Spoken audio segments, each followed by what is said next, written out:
Some stories are filled with mystery and adventure. When you dive headfirst 20,000 leagues into their depths and face the monsters that lie in the shadows. Some are cautionary tales which recount of lurking dangers. They are filled with looming omens and often conclude with grisly ends.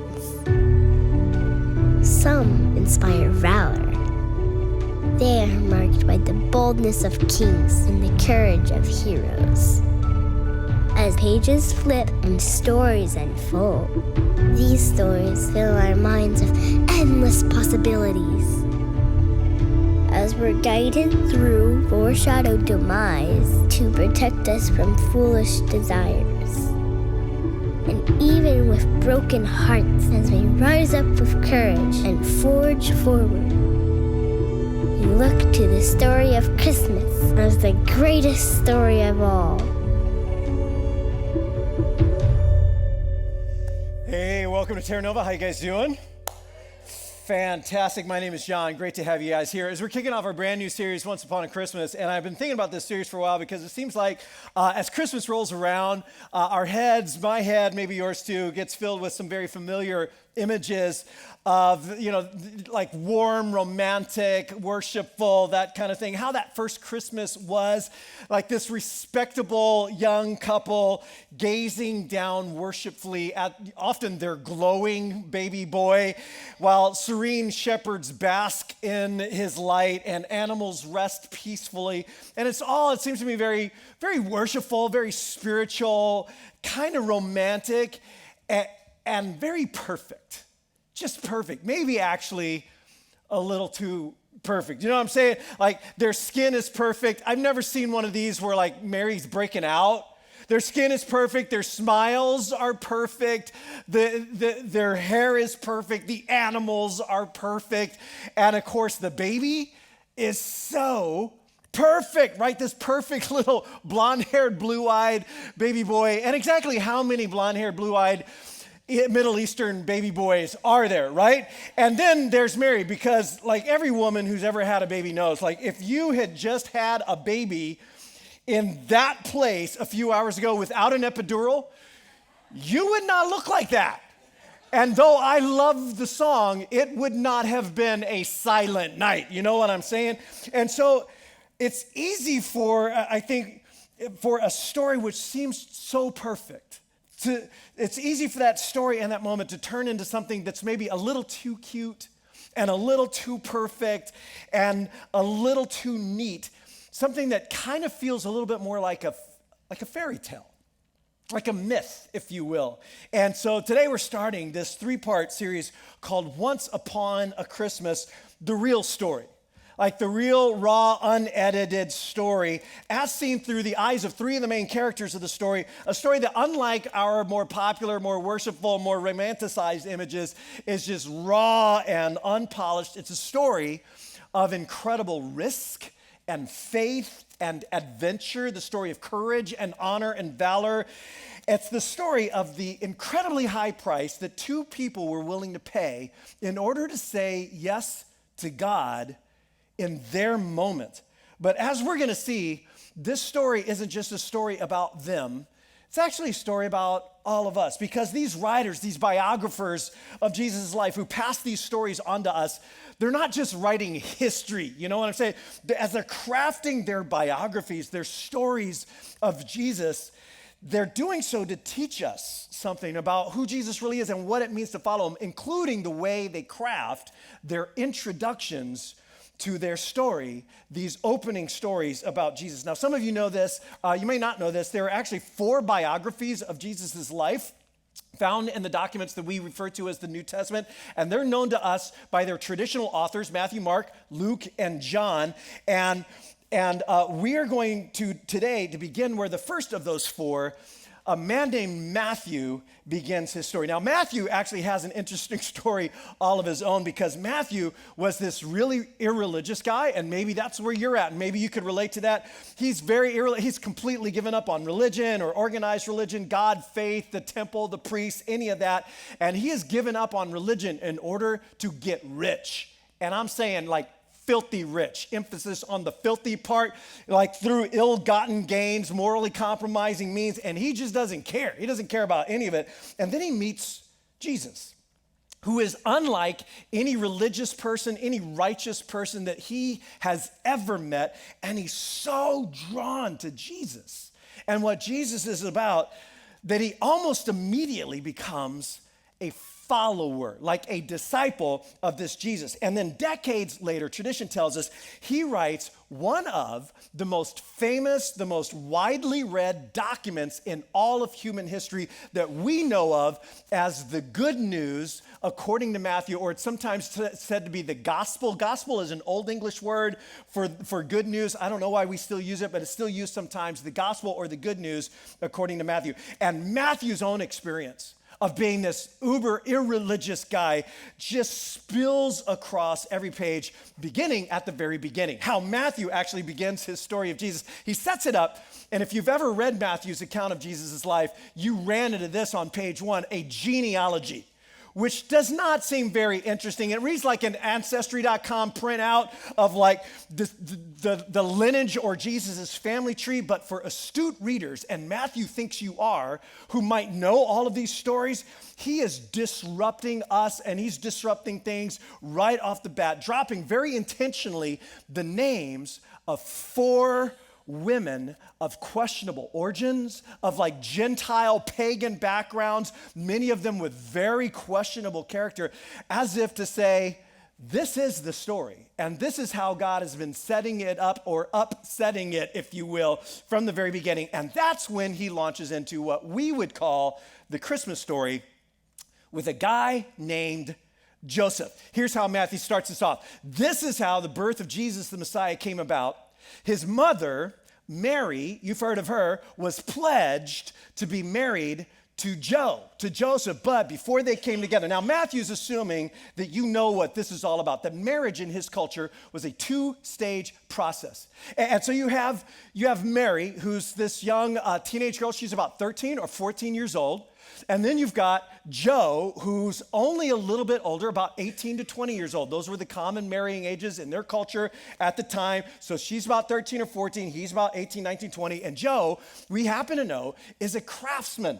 He's a carpenter, just as his father had been, and his uncles and his cousins were, as his sons someday will be. It's the family trade. It's what they do. And in the ancient world, kids did not agonize over their calling and their vocation. Like, I just don't know what I'm supposed to do with my life, and I don't know what I'm supposed to be. There were no career counselors. There's no vocational training or aptitude tests. You did what your family did. That's it. That's what you did. You did what your family did. Very little wiggle room. Hey, one less thing for you to worry about. Thank me later. Like, check that box.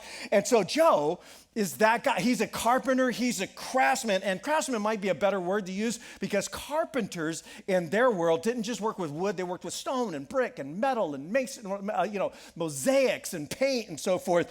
And they did so not just to build buildings, which they did, but they did like build everyday stuff like furniture and plows and doors and so forth.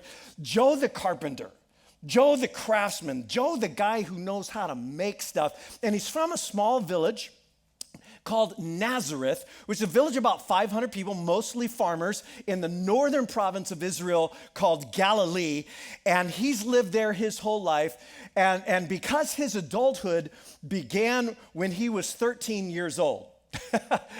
Think about that. Hello. Adulthood began at 13, and that's when his adulthood began. He's been building his business and building his reputation and building his nest egg in preparation for marriage for about 6 or 7 years now. Well, a few years ago, his parents found him a match, a wife. He didn't pick her, they did. She's a local girl named Mary, or Miriam would be her actual name, from a really good family. She's a woman of a young lady of great character and devotion to God.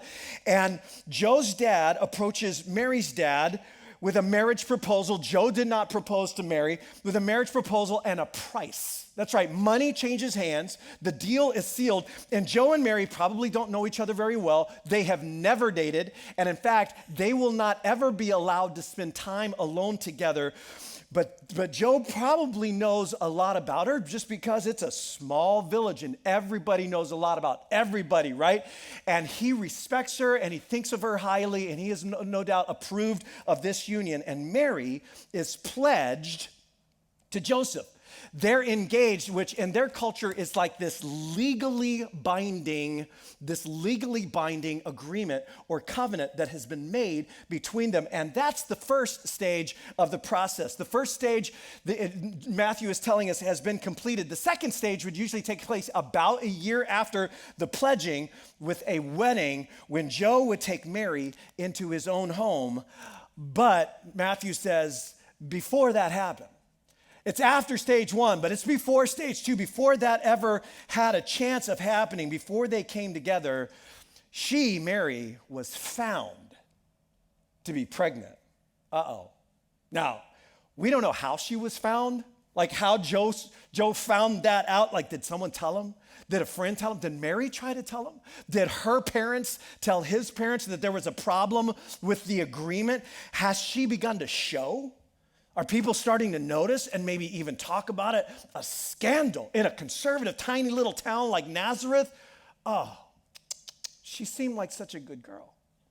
But you never know.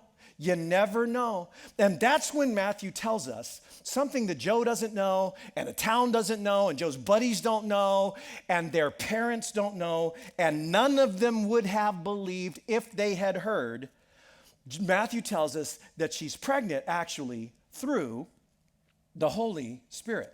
Now, Matthew doesn't tell us Mary's story. Luke tells us Mary's story, and we will hear Mary's story next week. Do not miss week 2 of the series as we hear Mary's story. But Matthew just is telling us that in this moment, God has done something extraordinary and utterly unique, something that he will interpret for us in just a second. But this whole idea, that doesn't fit into Joe's categories any more than it would fit into ours. And it's easy for us to assume something C.S. Lewis called chronological snobbery, that, back then, primitive people and pre-scientific people, they found all of these stories of angels and miracles and virgin births just kind of commonplace. And so they just believed anything because they didn't know any better.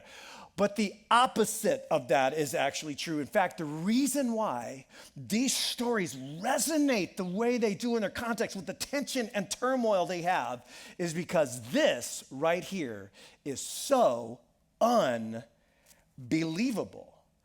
And how do you think Joseph feels? How do you think Joseph feels? I mean, perhaps Mary has tried to steal away a little moment of privacy that they're not really allowed to have, to try to explain, no, you need to. There's something that happened. I need to tell you, to tell him her story. Joe finds it difficult to even listen to that. I mean, he can't even hear that.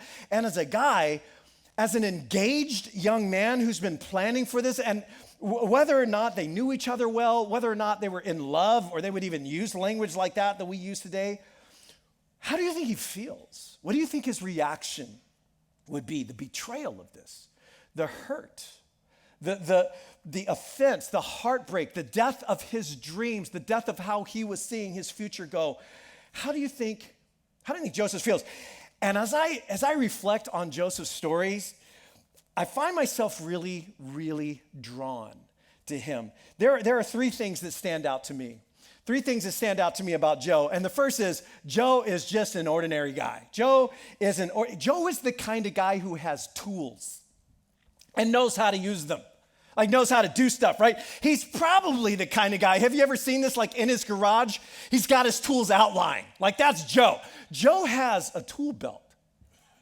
I admire guys who have tool belts. That's like Joe, the carpenter, Joe, the blue collar, hardworking, salt of the earth kind of guy, part of the 99 or even 99.5% of the ancient world that we would consider poor, though he would not, and his family would not, and his neighbors would probably not consider him poor. We probably would. That's Joe.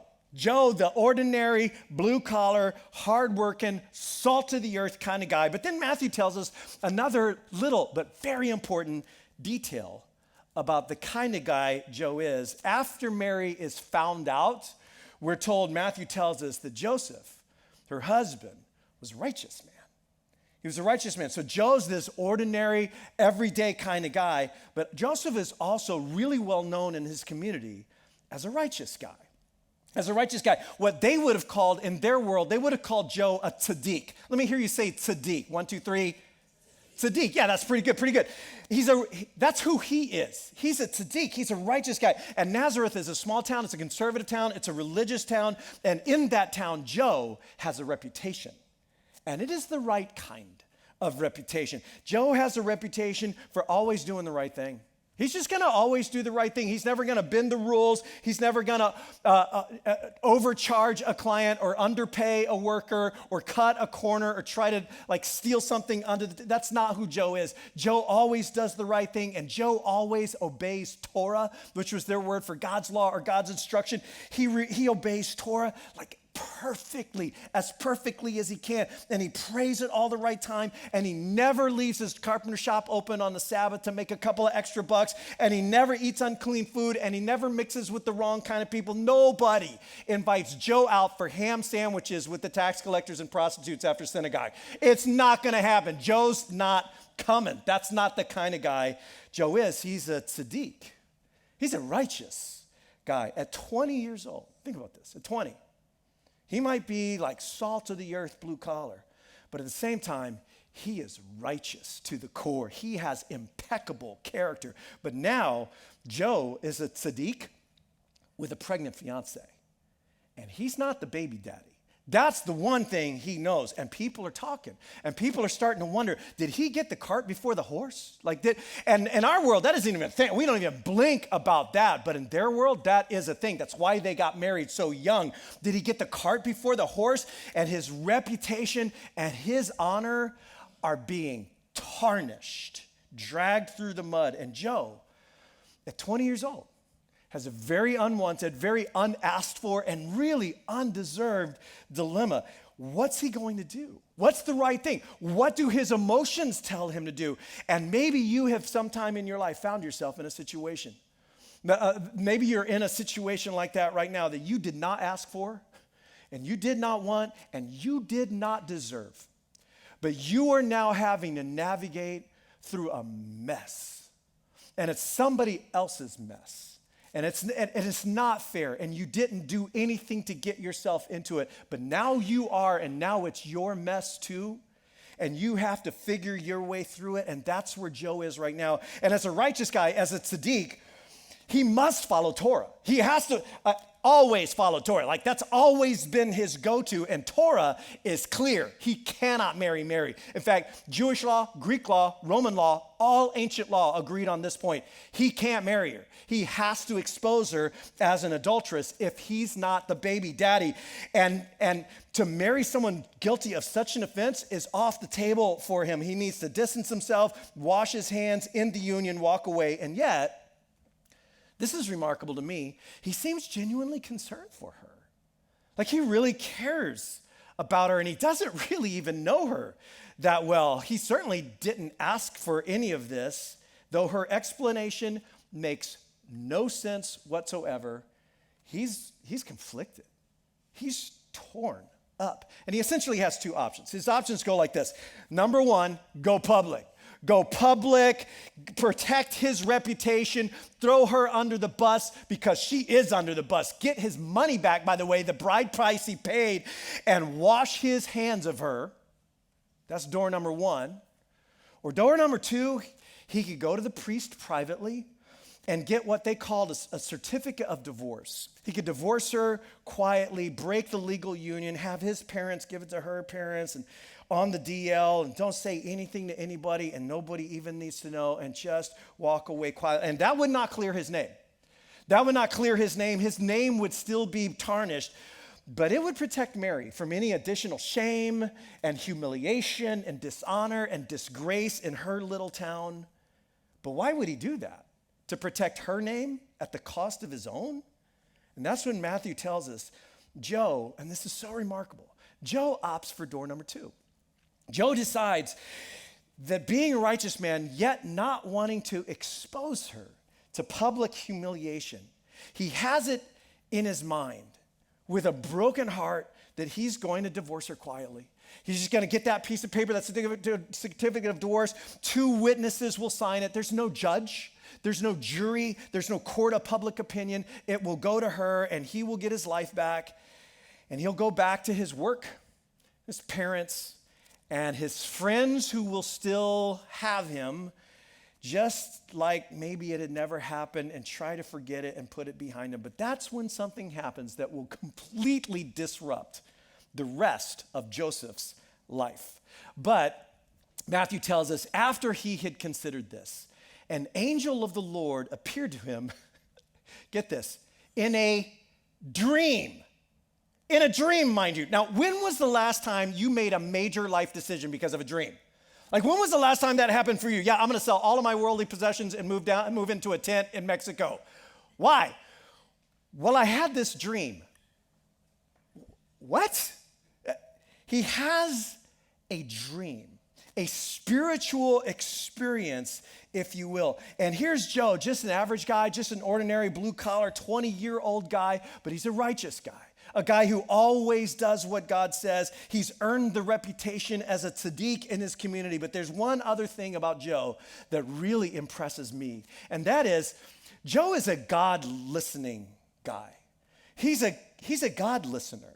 Joe has cultivated the ability to try to listen to God and follow what God might be telling him. He's a guy who actually believes that God leads his followers through supernatural guidance, that God engages us and speaks to us and guides us and captures us and catches us up into his cause. And because Joe believes that to be true, he is wide open to the possibility that God just might speak to him and guide him. And I kind of love this. I really do, because Joe, as it turns out, is a bit of a mystic. He's a bit of a mystic. And think about this. On the one hand, he's like this blue-collar, hard-working, rough and tumble, I can fix anything guy. And at the same time, he's a very righteous, always do the right thing, God-following guy. And then he's also kind of a mystic. Open to spiritual experience, open to how God might lead him and guide him in a moment. And those are 3 traits that do not always or even commonly overlap. And it's the only way to explain what happens next. So this angel, and the Greek word angel just means messenger. That's what the word means. This messenger comes to him in a dream and says to him, Joseph, don't be afraid. Don't be afraid to take Mary home as your wife, because what she told you about this child, it's true. It's true. The child is actually God conceived somehow. She has not been unfaithful to you. Rather, God is doing a new thing, something unique and extraordinary, that the same God who created all of life has created a single life in her. And Mary will have a son. And you, Joseph, you are to give him the name Jesus, which literally means God saves. You are to give him the name God saves because he will save his people from their sins. Now, I want to pause right here in the story because there's so much going on. And I think it would be important to pull back for just a second and begin noting some what I think are essential lessons for our lives from Joseph's life. Because here's what I believe. I believe that God still speaks to people. Maybe you believe that, maybe you don't, but that's what I believe. Ordinary Joes and ordinary Janes, that God still speaks to people today. And furthermore, I believe that the universe is alive with God's voice. Just as this room is alive with voices and music and radio waves, that if we had the appropriate tuner, we could bring those into focus. In the same way, I believe the universe is alive with God's guidance and he's communicating, speaking, nudging, impressing, convicting, putting his finger on things, encouraging, uplifting, tugging on his followers every single day. And so today, from Joseph's story, I want to take just a few lessons from what I will call a shameless God listener like Joe. And the first is this: a divine perspective, that makes all the difference. A divine perspective makes all the difference. how you see something really makes all the difference. Isn't that true? How you look at someone, how you interpret what happened or what you think you saw really makes all the difference. And prior to this dream, there is only one explanation. There is only, don't even start with me, there is one interpretation of what is so obvious. But this dream gives Joe a completely different perspective. Let me ask you, have you ever been certain like that? Like you just know. You just know. Don't even start with me. I know what I saw. I know what I heard. I know what happened. I know what they meant. I know what's going on. Don't even start. Have you ever been so certain and then found out that you were wrong? Does that ever happen? Like some of you are like, nope, never happened to me. I am never wrong. I know people like that. I don't like to spend time with them because here's my experience. I am always wrong. I've learned to just jump to that point right away. How often is our earthly, limited perspective and interpretation just flawed?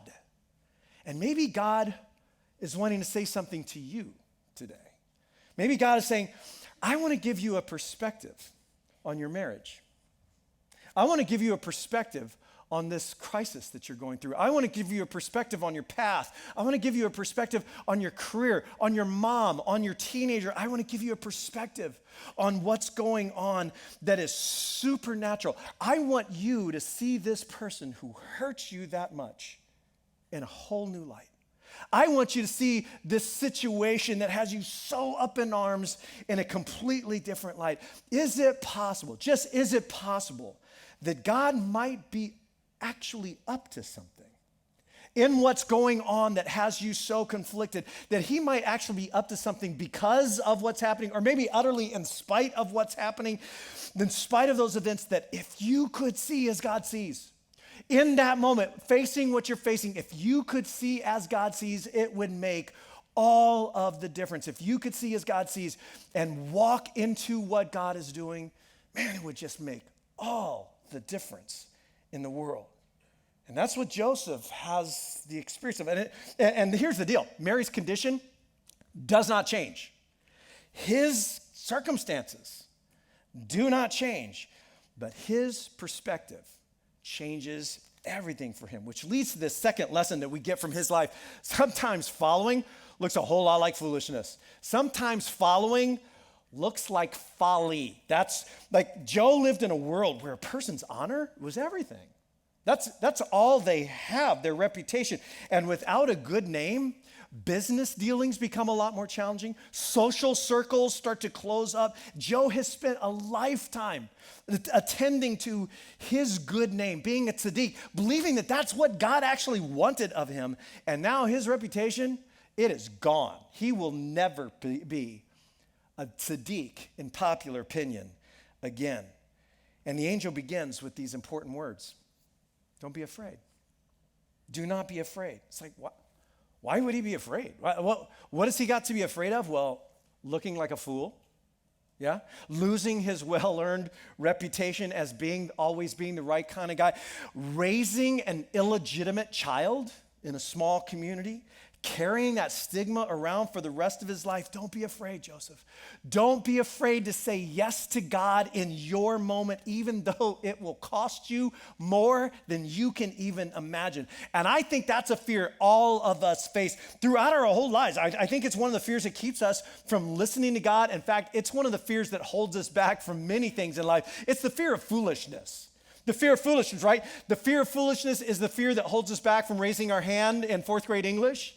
It's the fear that keeps us from asking somebody out in high school. It's the fear that holds us back from changing our major in college. It's the fear of foolishness, and it's a fear that so often holds us back from just saying yes to God in this moment, to saying yes maybe to something God might be leading you to do, to reach out to somebody, to find out how they're doing, to follow up on something, to follow a prompting, if you will. I sometimes use that language, like I had this thought to stop and talk to somebody that I don't even know. Why would I? That's awkward. What if that goes weird? To invite somebody to join you at a Christmas Eve service, acts of unusual generosity or kindness, like these thoughts or these moments or these opportunities that we have.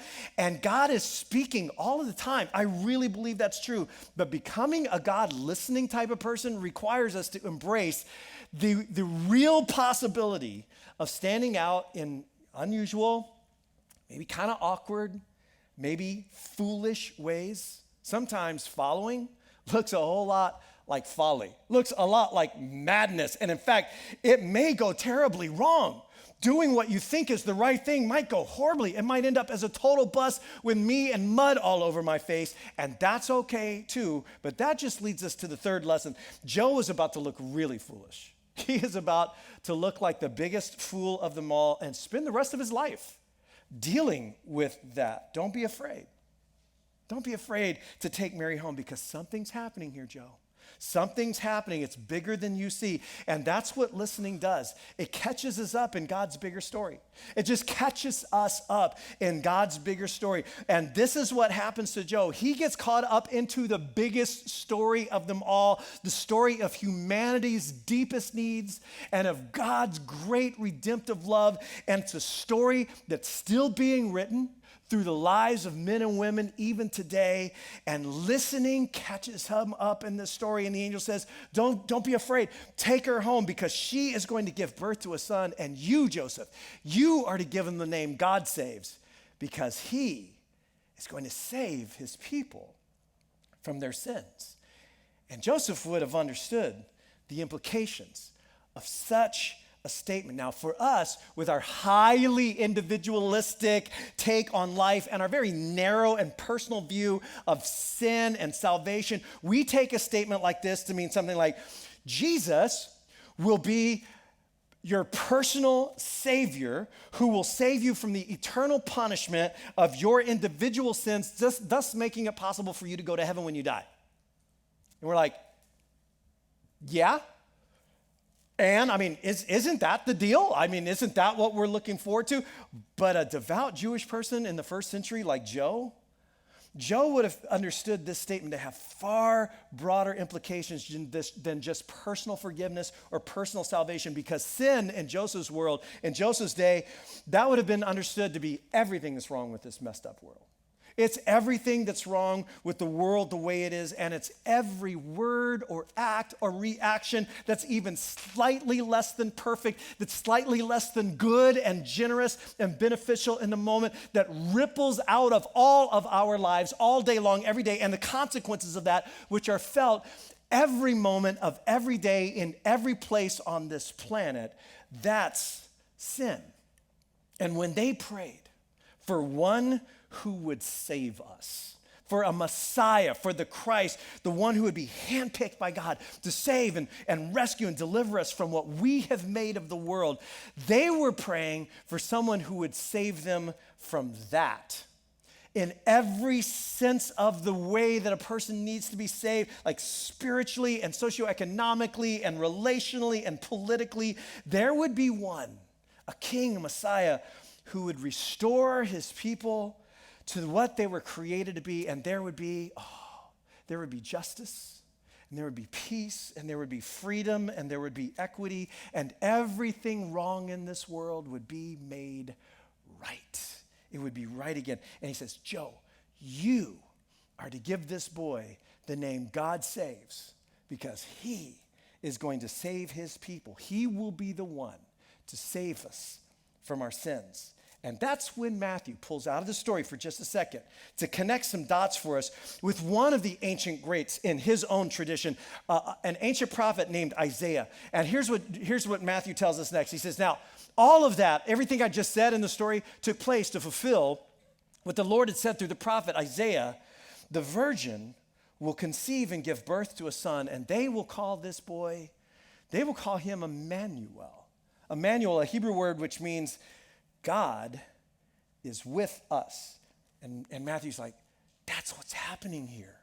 That's what happened in that moment. Now, Matthew knows that those words written in Isaiah 7 and the story that's being told in Isaiah 7 is referring to something else. It's referring to something that actually happened in Isaiah's own life. But Matthew is looking back through the lens of what he's experienced with Jesus, and he's come to the conclusion that, like, that is the best way to interpret what actually happened through those experiences, like God with us, God himself coming to us, God joining us in our experience. And this to me right here it's the beauty, it's the wonder, it's the joy of Christmas, even for those who are not sure what they believe about this, that God actually entered our world the way it actually is, in this vulnerable, humble, in the fragile, infant, just right in the mess of it too, right? Just tossed right into the muck of a scandal and a questionable parentage and everything that would follow. And he joined us right in that, in our human condition,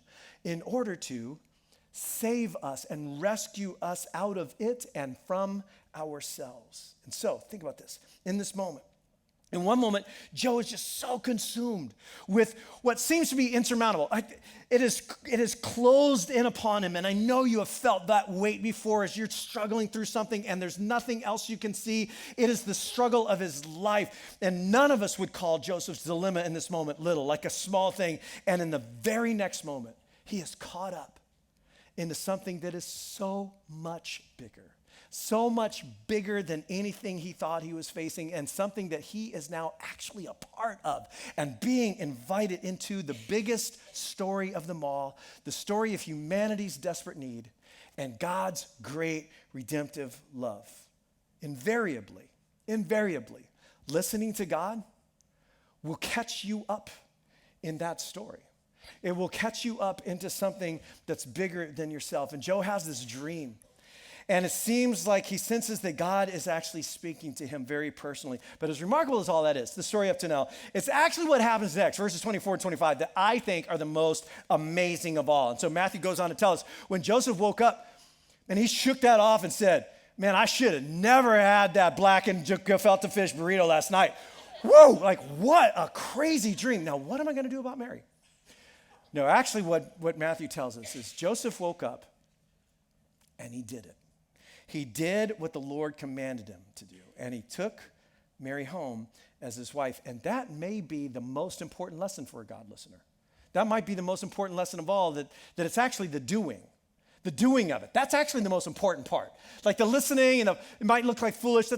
It's the doing that's the most important part. And this brought to mind, as I was reflecting on this week, a classic episode from the TV show Seinfeld. So here's our 90s flashback for us today. Jerry Seinfeld has just reserved a particular kind of car, a mid-sized car from a local car rental place, and he arrives at the desk to pick up his car, and the lady informs him they don't have his car. They don't have a car that size. All the mid-size cars have been rented, and all they have for him is a compact. And here's what happens next, this wonderful moment of television history. Oh, I'm sorry, we have no mid-size available at the moment. I don't understand. I made a reservation. Do you have my reservation? Yes, we do. Unfortunately, we ran out of cars. But the reservation keeps the car here. That's why you have the reservation. I know why we have reservations. I don't think you do.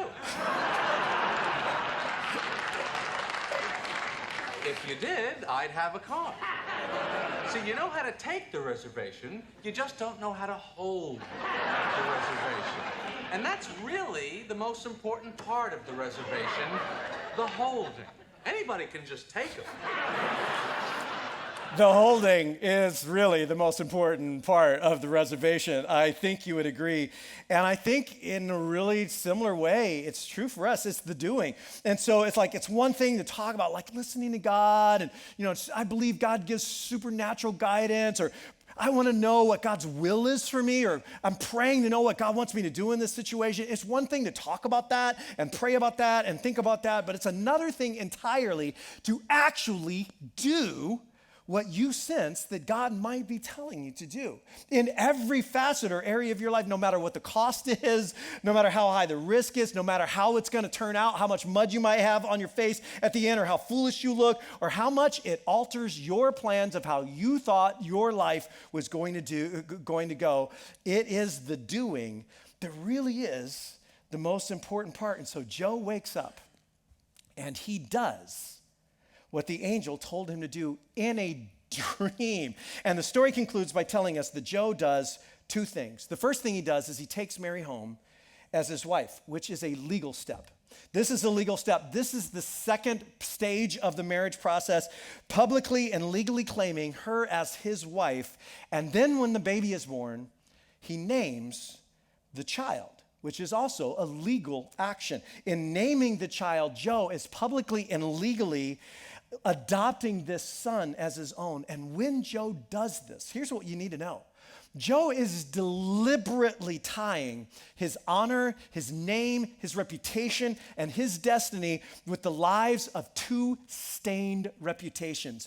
Mary, who will always be questioned as an adulteress, who will always be there will always be wondering as to who was the father of this child. One rumor that would last for a very long time is that she was raped by a Roman soldier, and that's who Jesus' father was. There's always a question that just lingers over her and her life and her story, and Joe is attaching his story to hers and to Jesus, who will live the rest of his life under the shadow of questionable parentage. He would become what in his world was called a mamzer, an illegitimate child. We have a word for that too. It's not a very nice word. It's a slur that would actually follow Jesus for the rest of his life. It'll pop up again and again in the biographies of Jesus in these tiny little subtle ways that we could miss if we did not know how the culture took digs at somebody with questionable parentage. And this will follow him the rest of his life and beyond. The rumors continue 100, 200 years after this moment. And Joseph, I think this blows Matthew's mind. I think this is why he tells Joseph's story, why he decides to start out his story of Jesus this way, that God's actually doing this on purpose. He's actually doing the story this way on purpose. And I find myself wondering if God isn't up to something bigger in this moment. And I think this is part of what Matthew is doing in his story. Even from the very beginning, that God is actually redefining what it means to be a righteous person. He's redefining what it means to be a tzaddik. Rather than defining righteousness by what you separate yourself from, true righteousness is going to be defined by what you give yourself to. Rather than righteousness being defined by all the things that you're against and don't do, true righteousness is going to be defined by what you're actually for and who you're for. And I find it so interesting that Jesus, who would become known for this kind of righteousness, by the way, a friend of sinners, they would call him, a friend of people like Matthew, the sinner, the tax collector. I find it so interesting that Jesus was raised in a family that knew firsthand what it felt like to be treated as spiritually second-class citizens, to have the town talk about you. I think maybe part of why Jesus had such compassion and love for unrespectable people is that he was raised in a family by a father who had willingly sacrificed his respectability for his son, for him, Jesus. And maybe one of the reasons why Jesus had such compassion on women who were walking scandals is because he knew what it meant for Mary, his own mom, that Joe stuck by her. That Joe stuck by her when she was an unmarried, pregnant teenage girl, and all the other righteous people in the world would have washed their hands and walked away, but not Joe. Joe stood by her. Joe stood by her. Joe, this ordinary guy, 20 years old, just a salt of the earth, hardworking, let me fix that for you kind of guy, who is at the same time a righteous guy, who obeys God always, follows Torah meticulously. And then at the same time, he's like this mystic, this God-listening guy that God speaks to on multiple occasions through dreams and experiences. And as Matthew introduces us to Jesus, the same Jesus that he had come to love and admire and follow so much, he does so through the story of Joe. Through this story of honor and valor and courage and upside down righteousness, the story of a 20-year-old guy who listened to God against all odds and stepped into the big, beautiful story of redemption that God was writing. And I think his story teaches us something about our own journey. I think it's meant to teach us something about his own journey, what it looks like to be people like that, to be like Joe, to listen to God like that and act on what God might be leading you to do. And so it'd be appropriate to end today with just one last question. Here's the question. I want you to reflect on it for a second. Is there anything, any area of your life where you just think you might know what God wants you to do? And maybe you even wouldn't use that language. Maybe you don't normally think in terms of God speaking to you or guiding you, but it's like, I think if I knew what God wanted me to do, I think it would be this. Is there any area of your life where you think you might know what God wants you to do and you're not acting on that right now?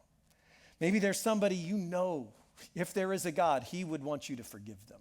You know you need to. Or to apologize. You just need to call up and eat crow and own it. Or you need to reach out to them. You've ignored, you need to find out how they're doing or reconcile with that person. Or maybe there's a next step you need to take spiritually and you know what your next step is.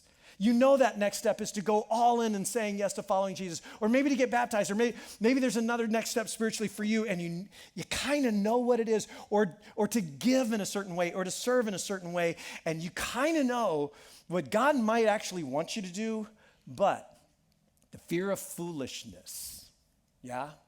Or the fear of the cost of that, or the fear of uncertainty. How will it turn out? Or maybe it's just plain old the lure of selfishness and personal comfort, right? But something keeps you from doing it. Something keeps you from doing it, and the doing really is the most important part, isn't it? So as we end, I just want to ask you, will you do it? Will you do it? Will you act upon what you think God might be leading you to do? And so I want to close with just a moment of prayer. And I'm going to give you a moment to like some silence or some quiet to actually ask yourself that question and pause long enough to listen for an answer. Is there anything God is wanting me to do that I'm not doing? Just ask him. Any way that he's guiding me and I haven't been following. Any person that comes to my mind, I have some unfinished business and I know it. But God might lead me to finish that business. Is there any way God is leading me and I'm not acting on it? And as you reflect on that question, maybe your best next step is to simply say, God, I'm willing. I'm willing to do what you want me to do. Or maybe you can't even say that honestly, but maybe your best prayer would be, God, I'm not willing to do that. I don't want to do it, but I'm willing to be made willing. If you will help me become willing, I will take that next step. And I will follow you. Father, I pray for all of us going into this Christmas season. It's so easy to get distracted in so many ways as we reflect on this early story, this original story. We want to let these words and these ideas just sink into us so that we would really carry them with us into this next season. And we'd be the kind of people who actually follow you in very real, tangible, and uplifting ways. And we pray that in Jesus' name. Amen. Well, hey, thank you again so much for joining us tonight. And by the way, once again, if you are our guest, gosh, thank you so much for spending part of a weekend with us. We've got some fun things still to come as you're heading out in a second. Our kids are going to be lining up in the lobby. They're going to serenade us with Christmas carols. It will be amazing. The vocal resonance will be beautiful, and there's going to be a cocoa bar and some Christmas trees, and so we got that to look forward to. But before you leave, I just want to remind you of this card that Scott was mentioning to you that you could, like, if you haven't had a chance to fill this out, we'd love to hear from you every single week. We love to hear from everybody, and if you're a guest, just tell us as much as you feel comfortable with. And then as you flip it over, you can let us know how we can be praying for you, or your favorite Christmas song, or the worst Christmas song ever that you would love to make Scott sing over and over again in the shower this week. Can I get a witness on Hippopotamus? Yes, let's make him sing that. Everybody write that down. Or your favorite one, that would be more. And so throw this in the offering basket. Our guest services teams will have them at the doors on your way out. And you can also drop the offering envelope in the offering basket on your way out. And as we wind down the year, I think some of you have heard us say, hey, it's been a tough year. It's been a tough year for a lot of people financially. And it's been a tough year for us financially too. And so if you're not able to give, if you're one of those people that just can't, we totally get that. We know what that feels like. And if you are, I would just invite you, if you consider tearing over your home, to consider how you can be generous as we wind down the year. You can also give online, and you can give on our app, and that's the way so many of you do. But you can drop this envelope in the offering basket on the way home, or you can take it home and mail it back in later. And then you can drop the serving sign-up sheet in the offering basket as well, as you go, hey, I'm going to make Christmas happen for some other people. I can do some of this. I can be a part of that team. And so just let us know how you can jump in, a little bit about yourself, so we can follow up with you this week, and you can throw that in the offering basket. The one thing you don't want to throw in the offering basket is this nifty looking invite card that you can take with you. In fact, we've got some extras out on the seats if you didn't get a program or if you want more than one, and you can carry this with you this week and let it remind you to reach out to somebody maybe and bring them along with you as we celebrate Christmas here in a couple weeks. It's going to be really